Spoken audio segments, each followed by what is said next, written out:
Mais uma vez, bom dia, boa tarde, boa noite, pessoal do segundo ano do Integrado de Agropecuária Campos Breves do Instituto Federal do Pará. Tudo bem? Vamos aí à nossa segunda aula, nossa segunda semana de aula. A gente vai falar sobre isso aí que está aí na tela, organismos procariontes, né?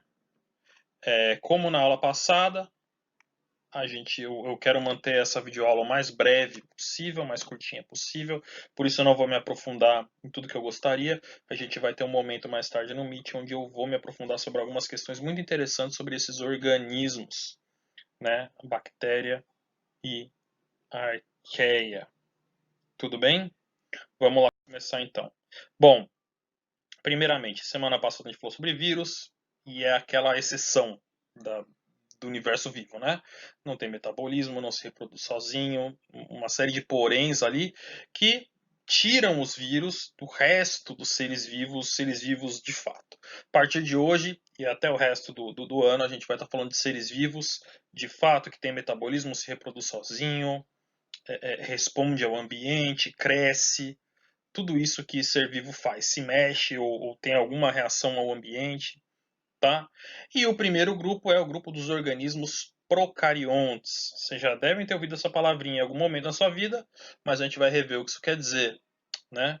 Se você se lembra lá do começo do ano do outro professor, ele provavelmente te falou que esses seres vivos são tradicionalmente, ou eram tradicionalmente organizados num reino chamado Reino Monera, que continha todos os organismos procariontes, todos os organismos cuja célula tem as características que a gente vai falar daqui a pouquinho que enquadram ela nos procariontes. Basicamente, resumidamente, e a gente já vai destrinchar isso, resumidamente, célula sem núcleo. O DNA, o material genético, está boiando ali junto do citoplasma. Isso faz sentido para vocês? É familiar para vocês isso? Então é isso. Se a célula é assim, ela é uma célula procarionte. Não é só isso. Aguardem alguns instantes que a gente já fala mais coisa, tá? Mas basicamente, se esse cara é assim, não tem núcleo, o DNA está lá boiando, é um procarionte, tá? E o Whittaker, na classificação dele, que ainda é super popular porque é super didática, ele colocou todo mundo que é procarionte num reino só, Monera. É tudo bactéria. É tudo bactéria. Porque são seres muito simples, porque são seres unicelulares, né? Então ele colocou tudo isso neste único grupo da vida. Tá? Bom, de algum tempo para cá, já faz um bom tempo, né? Estudos desde a de 80, 90, é um baita de um tempo já, né? Os pesquisadores começaram a estudar o quê? O DNA e as estruturas moleculares desses organismos. Porque se está por microscópio, realmente é tudo parecido, é tudo nos pontinhos lá. Microscópio óptico, mesmo microscópio eletrônico de transmissão, não dá para você ver tudo que você está vendo ali dentro. Né? Quando você começa a estudar o DNA, a organização da membrana, a organização do ribossomo, a organização das estruturas e a composição dessas estruturas, o que os caras começaram a ver? Que esse grupo de procariontes, na verdade, poderia ser dividido em dois grandes grupos. A arqueia, chamado arqueobactéria, mas que hoje a gente chama só de arqueia, e eubactéria, que hoje a gente chama só de bactéria, que são as bactérias de verdade. Né? São esses dois grupos, e esses dois grupos que são compostos por células procariontes, o vermelhinho aqui. Né? Então, eles viram que esses dois grupos tinham um grande número de diferenças, apesar de serem células procariontes, seres pequenininhos, você olhava no microscópio, era tudo uns pontinhos ali, mas eles viram que o DNA, a estrutura do DNA, a estrutura da membrana era diferente, tão diferente que eram dois grupos radicalmente diferentes. E que se separaram, que devem ter se separado na árvore da vida, como a gente está vendo aí do lado, há muito tempo atrás. Né? Então você tem esses dois grupos, as bactérias arqueias de seres procariontes, e um ramozinho aí da árvore da vida, que acabou dando origem aos seres o que? Eucariontes. Não sei se vocês estão conseguindo ler aí a imagem, e até porque deve estar em inglês, né? Tudo bem, então eu falo para vocês. Mas todo o resto dos seres vivos, animal, planta, fungo, protozoário, tá aqui, nesse único ramo, né? E o que a gente vai ver hoje são dois desses grandes ramos da árvore da vida. Os eucariontes, então, é o quê? É todo o resto. Tudo que não é bactéria e que são organismos compostos por uma célula que tem um núcleo organizado, uma série de outras características que a gente vai falando ao longo do curso. Tá? Bom, a solução para os pesquisadores desde de 80 e pouco, 90 e pouco, foi dividir todos os seres vivos em três grandes grupos: os eucariontes, as arqueias e as bactérias. Eles chamaram esses três grandes grupos de domínios, que seria um agrupamento maior, mais amplo, mais abrangente do que os reinos que vocês já devem ter visto. Então, dentro do domínio eucarionte, você tem o reino vegetal, o reino das plantas, o reino animal, metazoa, o reino dos protistas, que a gente vai falar também. Esse reino não é bem assim que é o reino dos fungos, né? São reinos dentro de um mesmo domínio. Que domínio? Domínio de organismos que são compostos por células eucariontes. E dentro dos organismos procariontes, a gente teria esses dois grandes domínios: as arqueias e as bactérias, que são coisas extremamente diferentes. Para vocês terem uma noção, se a gente e aí dá para ver nessa árvore da vida, né? Se a gente fosse voltar o nosso ancestral comum, voltando aos bilhões de anos, até nosso ancestral comum encontrar alguém que não seja um ser eucarionte, isso aí é mais de bilhões de anos, são 2, 3, 4 bilhões de anos, o primeiro que a gente ia encontrar provavelmente seria algo mais parecido com uma arqueia do que com uma bactéria, tá? A gente tem uma proximidade evolutiva maior do que com as arqueias, do que com as bactérias, e as arqueias têm uma proximidade maior com a gente do que elas têm com as bactérias. Lógico, estamos falando de um passado muito remoto, as evidências são muito remotas, mas é o que se acha hoje em dia, por conta de uma série de características aí do DNA, dos ribossomos dessas arqueias.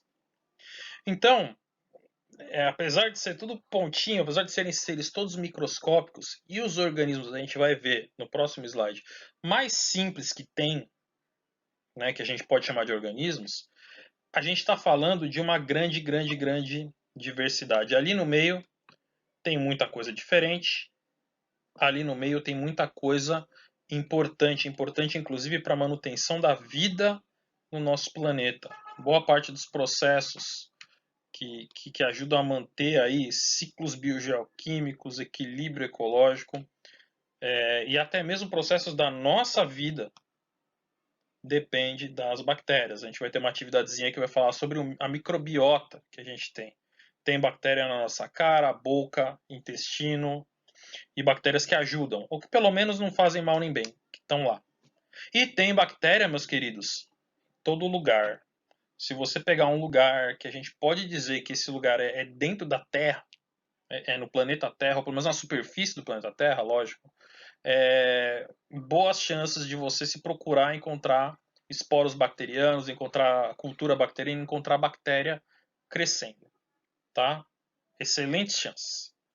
Fundo do mar, fundo da terra, até 5 km no interior da crosta terrestre, lá na atmosfera, né, o ar a quilômetros para cima, lagos com água, não é contaminada, mas com água com uma quantidade grande de arsênico, em que outros organismos não poderiam crescer, tem bactérias crescendo, quase tudo bactéria cresce. Elas são as verdadeiras assim, donas do planeta, em certo sentido. Né? Por isso é um grupo muito diverso. A gente vai tentar estudar e entender e aprender um pouquinho dessa diversidade. Beleza. Então tá aí a diferença. Pessoal, bactérias e arqueias formados por células procariontes. E todos os outros organismos que a gente vai ver formados por essa célula eucarionte. De cara a gente vê a eucarionte é maior, se você está prestando atenção aí na legenda. Ela tem de 10 a 100 micrômetros. A bactéria geralmente tem até uns 10 micrômetros. né? 10 micrômetros é 1 milésimo de milímetro. Não, desculpa, 1 micrômetro. É 1 centésimo de milímetro, tá? E 100 micrômetros é 0,1 milímetro. Não sei se isso atrapalhou mais do que ajudou, tá? Então, células eucariontes são maiores, geralmente. Células eucariontes são mais complexas. A gente está vendo, e vocês já devem ter visto isso no passado recente, tem um monte de coisa aí dentro. Essas coisas a gente geralmente chama de organelas, ou para ser mais específico, organela delimitada por membrana. A mais relevante para nós agora, mas não é a única, é essa aqui que é o núcleo. Célula eucarionte tem todo o DNA dentro aí dessa estrutura que a gente chama de núcleo. Mas a gente não está aqui para falar desses caras. Procariontes não tem núcleo, não tem organelas delimitadas por membrana, ou seja, não tem esses pacotinhos aí dentro que vocês estão vendo, essas coisinhas, essas bolinhas, bolhinhas, não tem. É como se fosse um espacinho ali, uma bolhazinha só, com as coisas que precisa boiando ali no meio, e essas coisas que precisam incluem o DNA, o material genético. Tá? Tem outras coisas que a gente já vai ver. Essa é a célula procarionte. Então, só para a gente listar rapidamente, não gosto desse tipo de slide, mas eu continuo fazendo. Células procariontes não têm o núcleo organizado, o DNA fica solto no citoplasma. Não tem organelas membranosas. A gente conta o ribossomo como uma organela, tá? Então vai ter. Parede celular formadas por polissacarídeos, na verdade, polissacarídeos com peptídeos ali, em menores que células eucariontes, tá? Aqui, olha que bonito, eu nem lembrava dessa animação. Uma microscopia eletrônica de transmissão de uma bactéria, né? Você tem a membrana, e em redor dessa membrana, o que a gente consegue ver, essa parte um pouquinho mais espessa, eu vou pintar de outra cor aqui, é na verdade a parede celular. Vocês já devem ter visto isso no passado.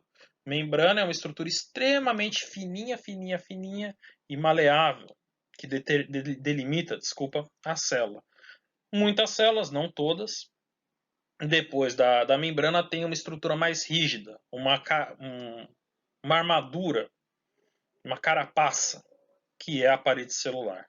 Nas bactérias, a gente vai falar logo mais, essa parede celular é formada por peptídeos unidos a açúcares, que é o que a gente chama de peptídeo glicano. Tá? E dentro disso, o que tem? Vocês estão vendo, não tem muitas organelas.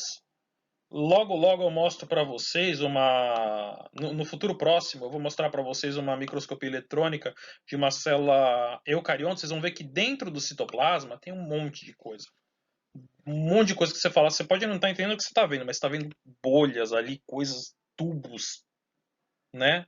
Estruturas mais elétron densas, o escambau. E aí, uma coisa meio sem graça, né?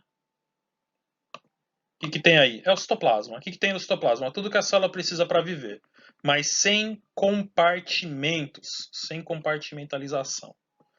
Tem uma ou duas coisas que dá para a gente ver com mais detalhes. Aqui é o DNA. Cadê o DNA? Aqui. Esse é o DNA da célula bacteriana. Está escrito cromossomos, mas na verdade é só um. A gente chama de cromossomo bacteriano. É uma única molécula de DNA circular, engrumadinha, enroladinha, que fica em uma região aí X da célula. Não tem uma região delimitada para ela ficar. A gente chama essa estrutura às vezes de nucleoide. Desculpa. De nucleoide. Tá? Mas não tem uma estrutura delimitada, não tem um núcleo delimitando isso. Esse DNA está solto. Geralmente é uma só molécula, a gente chama de DNA bacteriano ou cromossomo bacteriano. Algumas células, além desse DNA, tem outro pedacinho de DNA, que é o plasmídio. Mais sobre isso daqui a pouco, tá? Mas é um outro pedacinho de DNA. E é isso, pessoal. Não é muito emocionante, não é muito incrível, mas é mais do que suficiente para esse organismo viver, crescer, se reproduzir e por aí vai, tá? Então essas aí são os organismos procariontes, tá? Dois esqueminhas muito mais bonitos, né? Mas é a mesma coisa. Só tá mais evidente aí a parede celular, mais espessa, o citoplasma ali dentro, o DNA dentro do citoplasma, né? E algumas estruturas que a gente não falou. Muitas bactérias, não todas, têm um rabinho, o flagelo, né? O flagelo bacteriano é uma estrutura proteica, é uma fibrinha proteica, e na base dessa fibrinha, aqui, tem mais um. Eu passei sem querer, e aí não dá para voltar. Mas eu não vou cortar, não. Tá indo bem. Na base dessa fibrinha, você tem um motorzinho gerado por ATP que gira esse rabinho e faz a bactéria se locomover, como tem nesse esqueminha aqui, nesse desenho super bonito. É um esquema, tá? É um desenho, não é uma fotografia. Né? E os pelinhos, as fímbrias, que ajudam na aderência e a bactéria se aderir a meios onde ela vai estar consumindo coisas, etc. Tá? Esse rabinho, eu não vou me estender, esse rabinho já foi, ainda é foco de alguma discussão, né? Algumas pessoas se perguntaram como esse rabinho poderia ter evoluído, é uma estrutura muito complexa, etc. Hoje a gente tem uma boa ideia de como. Ai, cara, eu não vou entrar nesses detalhes, tá? Fica para uma próxima vez, mas a gente sabe que esse rabinho aí ele evoluiu a partir de outras estruturas da bactéria que foram cooptadas aí por essa função de locomoção. Bom, aí algumas representações bacaninhas de bactéria, a gente vê as diferentes formas que essas células podem ter. De novo, não é a coisa mais emocionante do mundo, né? A coisa vai ficar emocionante daqui a pouco, mas são os pontinhos, aí são estruturas muito pequenas e muito simples. A partir daí, a gente consegue classificar as bactérias e tem vários jeitos de classificar as bactérias. O mais simples é esse aí. Vamos próximo slide. Então, aí está provavelmente a primeira e mais rudimentar forma de você classificar bactérias. É pelo formatinho da célula. Coco é a bolinha. Diplococo, duas bolinhas. Streptococo, um colarzinho. Né? Então existe a infecção por streptococcus. Estão falando de alguma espécie de bactéria que forma esse colarzinho. As células formam uma colônia.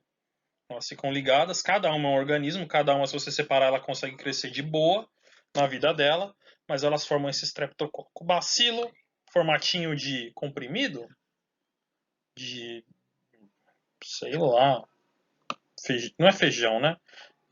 Formatinho alongado. É um bacilo, né? Vibrião, formato de vírgula. A gente tem, é comum algumas bactérias que são vibriões, né? O vibrião da cólera. Cólera é uma doença muito grave, né? É causada por um vibrião. Streptobacilo, colarzinho ou sequência de bacilos. Staphylococcus, também super comum, a gente ouviu falar. É esse montinho de cocos. Espirilo, a célula com formato em espiral, né? Não sei se está correto falar espiral. Helicoidal, talvez. E por aí vai, tá?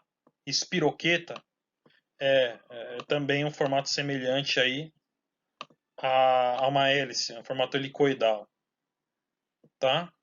Então você tem aí, teria até outros formatos de bactérias, é uma classificação rudimentar aí, para a gente ver, baseado no formato da bactéria.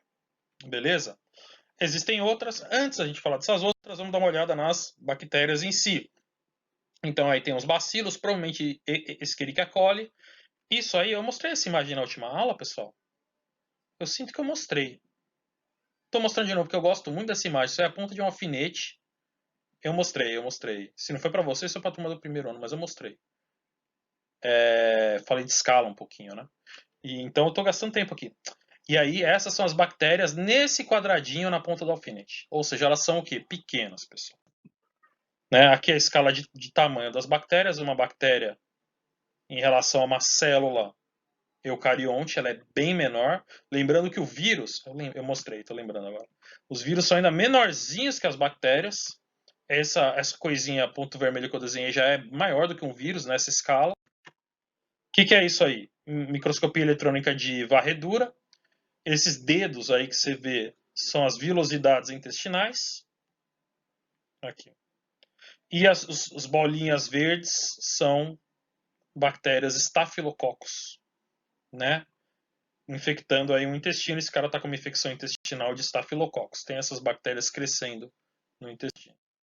Aqui são também, de novo, bactérias Escherichia coli, na pele, tem na minha pele, tem na sua pele, tá? São esses pontinhos laranja. Isso aqui é um pelo, né? É um pelo, tá? Então, na pele, aqui a pele e as bactérias, com certeza tem muitas, não importa se você acabou de tomar banho ou não, com certeza tem muitas bactérias vivendo aí na sua pele e normal, tá? Na maior parte do tempo isso é absolutamente normal. Bom, então, primeira forma de classificar, pelo formato. Segunda forma de classificar, que os histologistas descobriram, segundo a coloração GRAM, né? A coloração GRAM usa um corante azul de genciana para corar as bactériazinhas.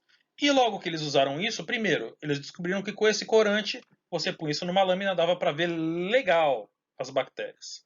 Então, numa amostra, você queria ver se ali tinha ou se não tinha bactéria, você botava o corantezinho ali, lógico, é um pouquinho mais complicado que isso, mas você botava o corantezinho, tratava legal, e aí se tinha, você via os pontinhos ali, azuisinhos, se não tinha, você não via. Ótimo. O que os pesquisadores logo descobriram? Que nem toda bactéria corava do mesmo jeito. Algumas ficavam fraquinhas, rosadinhas, não ficava aquele azul forte. E outras ficavam aquele azulão forte. O corante, por falta de termo melhor, pegava mais. Essas bactérias nas quais o corante pegava mais foram chamadas as bactérias gram-positivas. O nome dessa coloração é coloração de gram. E as que o corante pegava menos, gram-negativa. Tá? É uma forma de classificar a bactéria, muito prática para quem trabalha em laboratório de microbiologia. Né? É uma coloração fácil de fazer. E aí dá para você ver que tipo de bactéria, pelo menos das grandes, aí você está vendo, você está lidando. Né? Por que essa coloração diferente? Esse corante ele adere, ele gruda, ele cola, ele cora uma estrutura das bactérias que é a parede celular. Lembrando, por fora ali da membrana, tem a membrana, e por fora da membrana, a parede. Já tá. Tá bom. Vou pegar outra cor, peraí. A parede. Tá? Beleza. Né? Essa carapaça. Algumas bactérias têm uma parede, vamos dizer assim, mais simples, que a parede é uma camadona daquilo que a gente já falou, que é o peptidoglicano. Eu vou mostrar a imagem no próximo slide da estrutura, mais ou menos, do peptidoglicano. Então, é uma camada espessa do peptidoglicano, que aqui está em verdinho fluorescente, né? E é nesse peptidoglicano que o corante vai aderir. Então, essas bactérias que têm essa camada espessa de peptidoglicano em cima da membrana, e é isso aí, elas vão ser as bactérias que a gente chama de gram-positivas, porque o corante vai aderir legal nessa parede celular delas e elas vão ficar bem marcadas. Outras bactérias têm uma estrutura fora da membrana mais complexa. Elas têm uma camadinha de peptidoglicano, dá para vocês verem o verdinho aí? Para mim dá. Uma camada de peptidoglicano e por fora dessa camadinha fina de peptidoglicano, elas têm essa coisa vermelhinha que é uma membrana externa. É coisa até mais complexa que isso, mas vamos deixar assim. Né? Logo, o corante não adere tão bem a essa parede celular, porque não consegue chegar no peptidoglicano e mesmo quando chega é uma camada fina de peptidoglicano que essa bactéria tem na parede celular. São as bactérias gram negativas. Tá? Então, gram positiva tem só aqui o peptidoglicano, esses bastõezinhos aí. Não sei se vocês sabem o que vocês estão vendo, mas aqui embaixo é a membrana plasmática, toda célula tem, né? Aquela bicamada lipídica. Isso é. Vocês lembram disso, mais ou menos? Devem ter visto, tá? E em cima, né? Para cá é para baixo é para dentro da célula, e aqui fora esses bastões são os tais peptidioglicanos. A estrutura, essa rede, vamos dizer assim, molecular de peptídeos e açúcares que forma ali o peptidoglicano, que forma a carapaça da bactéria, da célula. Como só tem isso, é uma gram-positiva. Tem uma camada espessa de peptidoglicano. Embaixo aqui é a gram-negativa. Ela tem uma membraninha aqui embaixo, tem uma camada de peptidoglicano aqui no meio e tem outra membraninha aqui em cima. Essa é a bactéria gram-positiva. Negativa, negativa. Essa é a bactéria gram-negativa, como eu ia dizendo. O corante não pega tão bem nela. É mais uma forma de classificar aí as bactérias. Então, formato, se é gram-negativa, se é gram... E uma outra forma de você classificar as bactérias é pelo que ela faz da vida dela. Lógico, quando a gente fala de bactéria, de organismo procarionte, não são só bactérias, são organismos procariontes, tem as arqueias ali no meio também, e a gente fala o que ela faz da vida, obviamente a gente não está pensando... O que a gente está pensando é como ela obtém a energia dela, como ela faz as trocas com o ambiente, como ela produz a matéria orgânica dela, de onde ela tira, para ser mais preciso, a matéria orgânica, alimentos, nutrientes que ela precisa para crescer, se reproduzir e fazer as coisas incríveis de bactéria que ela faz. E aí você tem, não só dentro das bactérias, mas todo o domínio da vida, a gente tem dois grandes jeitos que os organismos, os seres vivos, podem viver. Duas grandes coisas que eles podem fazer da vida. Ou eles são autotróficos ou eles são heterotróficos. De novo, esses nomes não devem ser novidades para você. Se forem, gritem por socorro, tá, pessoal? Autotrófico, organismo que fabrica o próprio alimento, a partir de matéria inorgânica. Produz matéria orgânica a partir de matéria inorgânica. Matéria orgânica são moléculas grandes e complexas. Matéria inorgânica geralmente são matérias simples e pequenas. Para você fazer algo grande e complexo a partir de algo pequeno e simples, você precisa de energia. Os organismos autotróficos têm que tirar a energia de algum lugar para fazer isso. E de onde eles tiram? Ou de reações químicas, no caso das bactérias quimiosintetizantes, né? Ou mais comum, ou pelo menos mais familiar para nós, ele tira a energia da luz a partir da fotossíntese. Quem faz fotossíntese? As plantas, né? As algas, e algumas bactérias fazem fotossíntese também. Pegam a energia da luz e produzem aí toda a matéria orgânica que elas precisam para crescer e se desenvolver. As bactérias fotossintetizantes são chamadas geralmente de cianobactérias. Mais sobre elas em um instante.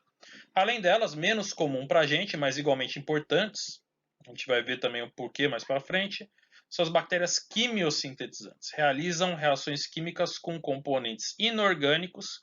Essa reação química libera energia e com essa energia essas bactérias conseguem produzir aí a própria matéria orgânica, crescer e se desenvolver. As duas não precisam comer, no sentido de ingerir matéria orgânica para viver. Elas fazem isso sozinhas, são bactérias autotróficas, né? A nitrosomonas é um exemplo de bactéria quimiosintetizante, ela atua no ciclo do nitrogênio. Né? Tem outras, tem bactéria que usa ferro, tem bactéria que usa enxofre, compostos inorgânicos, ela faz uma reação de oxidação desses compostos, isso libera um pouquinho de energia. Essas bactérias geralmente crescem muito lentamente, porque o metabolismo delas produz muito pouca energia por tempo, né? Então são bactérias que crescem muito lentamente, mas conseguem viver aí.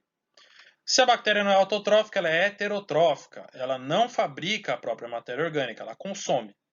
A bactéria é como se, em certo sentido, que nem a gente. A gente não fabrica a própria matéria orgânica. Meu corpo precisa de proteína para viver, meu corpo precisa de açúcar para viver, e é por isso que eu faço 3, 4 refeições por dia.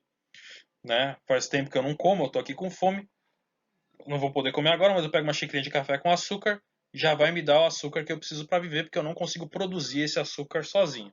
Preciso tirar ele de algum lugar. No caso das bactérias, tem principalmente dois jeitos que as bactérias podem fazer isso. Usando oxigênio, fazendo a respiração aeróbia, que nem a gente, ou sem usar oxigênio, fazendo a fermentação.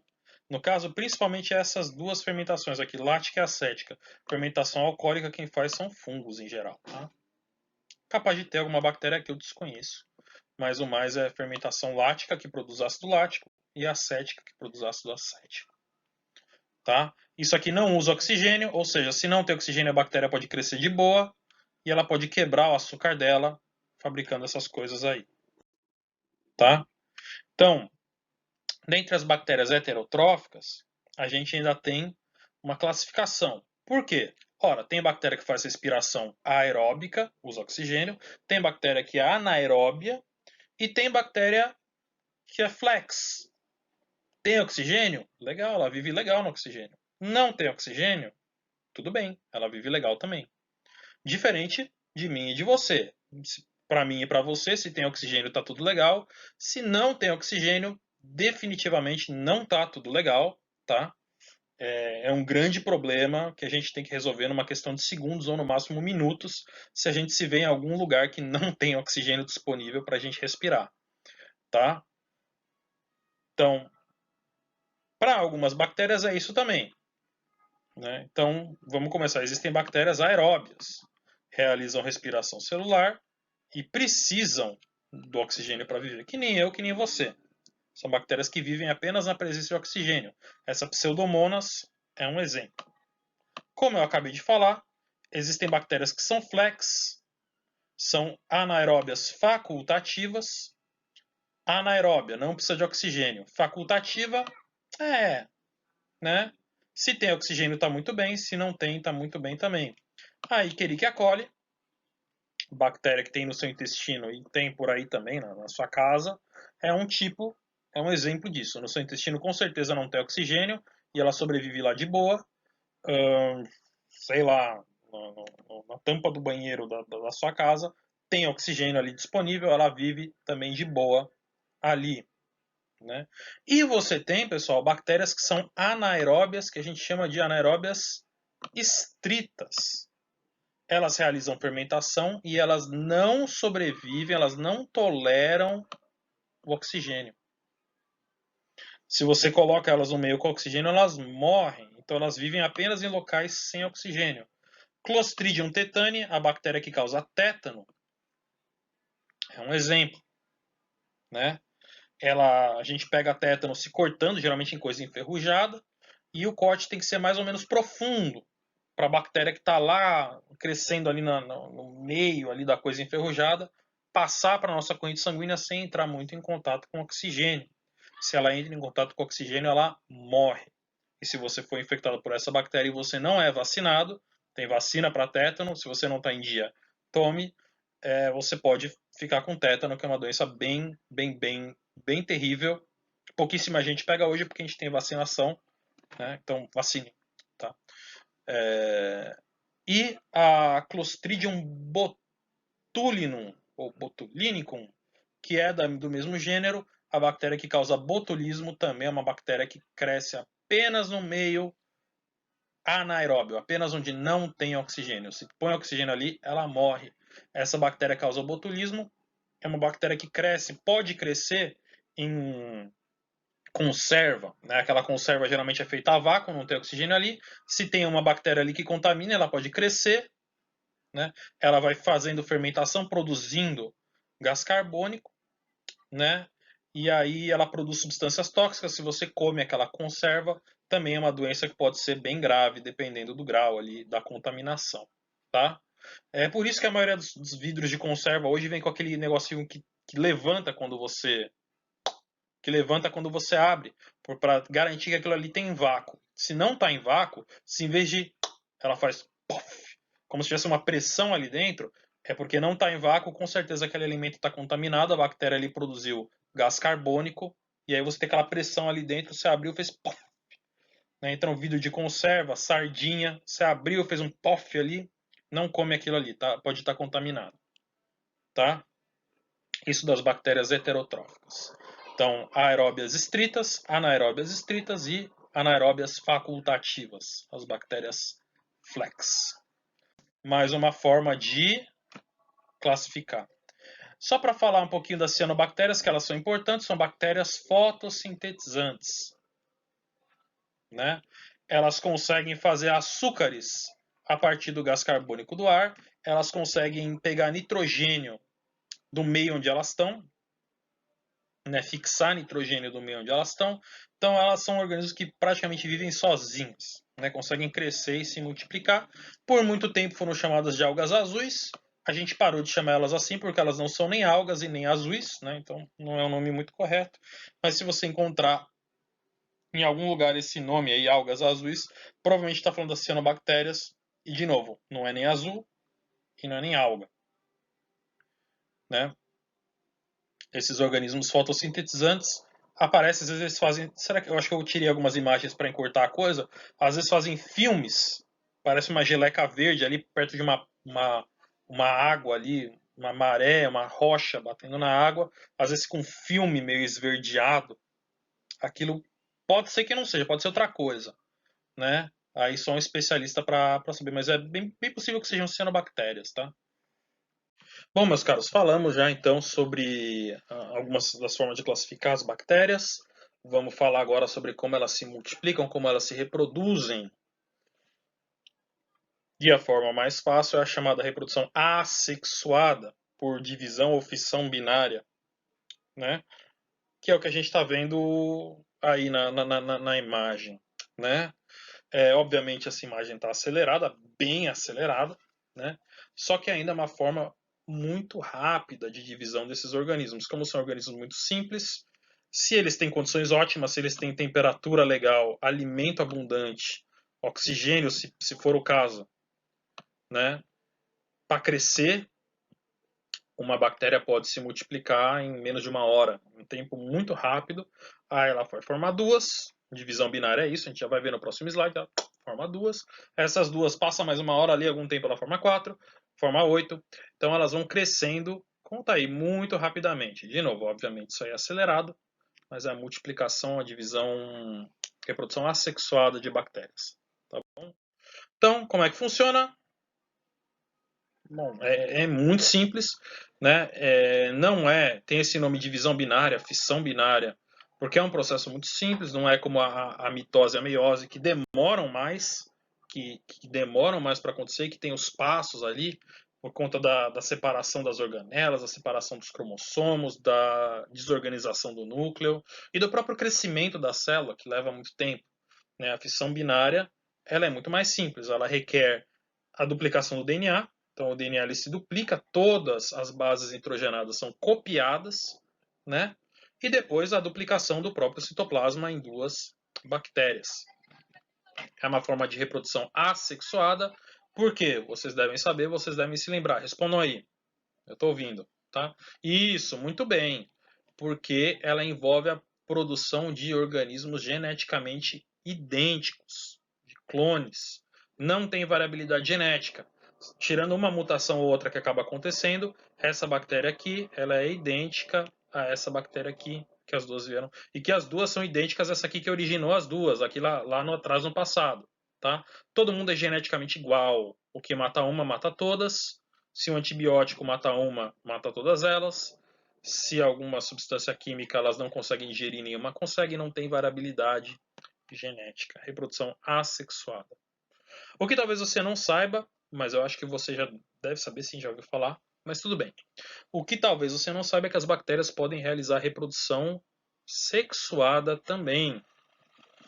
É meio estranho falar em reprodução, porque vocês vão ver, ela não envolve o aumento no número de organismos, o aumento no número de indivíduos. Envolve apenas a parte de um tilt aqui rapidinho, 3, 2, 1, a parte de variabilidade genética, de aumento da variabilidade genética, tá? Então, a reprodução sexuada, quando a gente fala em reprodução sexuada, em sexo em bactérias, a gente está falando das bactérias trocando, conseguindo, pegando material genético e, consequentemente, né, aumentando a sua variabilidade genética de algum jeito. E tem 3 jeitos que isso pode acontecer: conjugação, transformação e transdução. Vamos ver então como é que elas podem fazer esse tipo de coisa. De novo, bipartição, cisparidade, fissão binária, reprodução assexuada, já falamos dela. Blá, blá, blá. Tá. E aqui uma imagem de microscopia eletrônica de transmissão, mostrando essa mesma divisão binária, essa mesma bipartição aí. Então, a primeira forma de reprodução sexuada que a gente vai falar nas bactérias é a chamada transdução. E a transdução depende de uma bactéria, ou pelo menos duas bactérias, né? E depende de um carinha que a gente falou na última aula, eu falei na semana passada, que é o bacteriófago, o vírus bacteriófago. A gente vai falar dele nessa semana também. Vocês vão assistir um videozinho bacana sobre eles e como eles podem dizimar e destruir bactérias, o que para nós pode até ser bom, né? Para a bactéria não é bom. Bom, o bacteriófago, se vocês lembram, ele é um vírus. Como todo vírus, ele é um parasita intracelular obrigatório, só que ele é especializado só em parasitar, em destruir bactérias. Ele bota o DNA dele dentro da bactéria, esse DNA vai cooptar toda a maquinaria celular bacteriana, de modo que a bactéria vai parar de fazer o que ela tem que fazer e vai começar a fabricar mais vírus, até a morte dessa própria bactéria. Ela estoura liberando outros bacteriófagos que vão infectar outras células bacterianas e assim sucessivamente, tá? Ok, né? Isso não parece nem divertido e nem reprodução sexuada para a bactéria. O que acontece? O que pode acontecer, e às vezes acontece por engano mesmo, é que ao serem formados novos bacteriófagos a partir de uma bactéria que vai morrer, um ou alguns desses bacteriófagos, em vez de carregar o DNA viral que ele deveria carregar para produzir mais vírus e para infectar outras bactérias, ele acaba carregando um pedaço do DNA bacteriano. E aí, quando ele vai infectar a bactéria, em vez de fazer mal para a bactéria, ele acaba inserindo ali no meio um pedaço estranho de DNA a mais na bactéria, que a bactéria fala, tá legal, obrigado, e ela continua vivendo muito bem, obrigado. Multiplicou? Nasceu alguma bactéria nova? Não.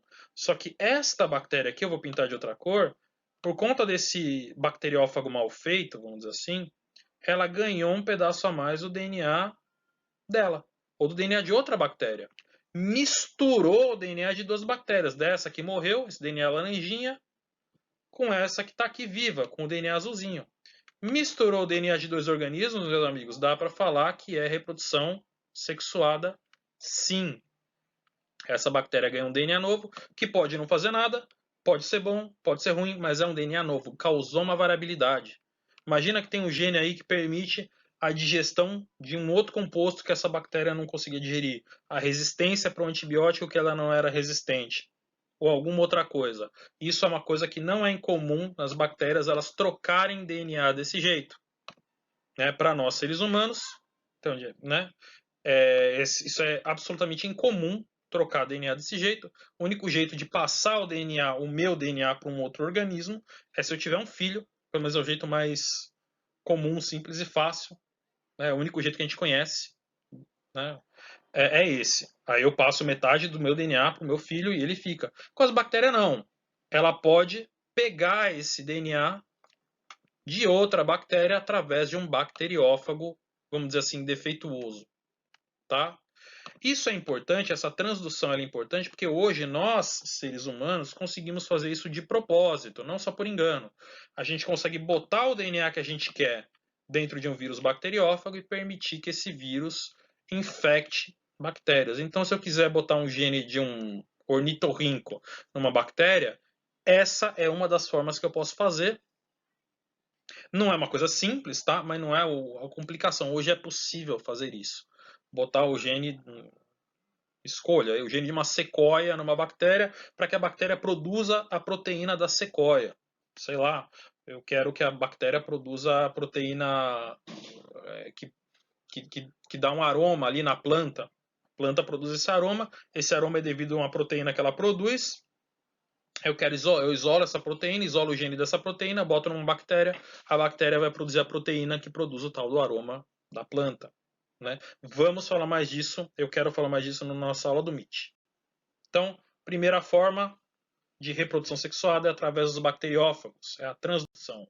Segunda forma, talvez até mais simples, é a transformação. É uma pena, eu não vou poder entrar em detalhes, tá? Não agora, eu posso falar mais depois, mas basicamente o que acontece? Quando uma bactéria sofre lise, ela morre, ela sofre uma quebra na parede, na membrana, parte do DNA dela, semidegradado, pode sair por aí. Em certas condições, esse DNA pode acabar dentro, ser absorvido, vamos dizer assim, por outra bactéria, tá? E essa bactéria incorpora esse DNA. Tem toda a história que eu não vou contar, mas eu falo para vocês depois, tá, no Meet, toda a história de como esse processo foi descoberto, como foi descoberto que essas bactérias podem trocar esses pedaços de DNA, mas a síntese é essa. Tem um DNA ali bacteriano boiando, uma outra bactéria que está viva pode se aproveitar. Multiplicou? Gerou mais bactéria? Não gerou. Mas, de novo, gerou uma bactéria com DNA diferente. Um pedacinho aqui que ela não tinha antes. E a última forma é a conjugação. Aí sim, com certeza, a forma mais divertida para as bactérias é formado um pile de conjugação, um tubinho aí. Esse tubinho é usado para aproximar as duas bactérias. As duas bactérias se aproximam e elas vão trocar partes do material genético delas. Um passa para um, a outra passa para outra. Isso aí elas vão trocar, misturar, enfim. Aí elas vão se divertir, tá? Esse fiozinho aqui, ó, isso aqui é um processo de conjugação acontecendo, isso aqui é o pile de conjugação. Ele não é um tubinho, eu descobri isso recentemente, não é um tubinho para o DNA passar, é um pile, é uma estrutura que vai juntar essas duas bactérias e ali juntinhas elas vão passar trechos do DNA dela. Que trecho do DNA? O plasmídio, tá? Vocês se lembram? Eu falei que a bactéria tem o DNA dela, normal, o cromossomo bacteriano chamado, fica ali solto no citoplasma, e ela pode ou não ter partezinhas menores de DNA chamados plasmídios, né? E aí a bactéria passa esse plasmídio dela de uma bactéria para outra, e aí as duas bactérias terminam com os mesmos plasmídios, ou elas podem trocar, ou elas podem misturar, e por aí vai, tá? Então, imagina que uma dessas duas bactérias é resistente a antibiótico e a outra não é. E ela é resistente a antibiótico por causa de um gene que está no plasmídio. Ela pode passar essa capacidade, né, para uma outra bactéria que está por ali por perto e fazer com que as duas sobrevivam num meio rico nesse antibiótico. Num meio rico nesse antibiótico. Tá? Também é possível você projetar um plasmídio hoje em dia. Você fabrica um plasmídio aí com gene de interesse, insere esse plasmídio por transformação numa bactéria e essa bactéria pode passar para as outras por conjugação ou ela mesma se multiplicando, as bactérias filhas vão nascer ali com o mesmo plasmídio, fazer com que a bactéria produza um gene aí que você tem interesse em pesquisar, em fazer, em produzir e etc. Tudo bem? Aí o pile de conjugação nessa imagem de novo, esses fiozinhos aqui, dá para ver? Fiozinhos ligando as bactérias para elas fazerem conjugação aí no sábado à noite, tá? Ok, pessoal? Vamos ver o que tem aqui. Beleza. Ficou uma aula maior do que eu gostaria. Isso não é eu vou parar de fingir. Ficou uma aula grande, é isso aí, tá? Vamos ter uma conversa no Meet na nossa aula, se Deus quiser. E vamos se aprofundar um pouquinho na biotecnologia em relação às bactérias e na importância econômica e ecológica que esses organismozinhos têm na nossa vida, tá, pessoal? Por hoje é só. Espero que vocês tenham gostado e até mais. Falou!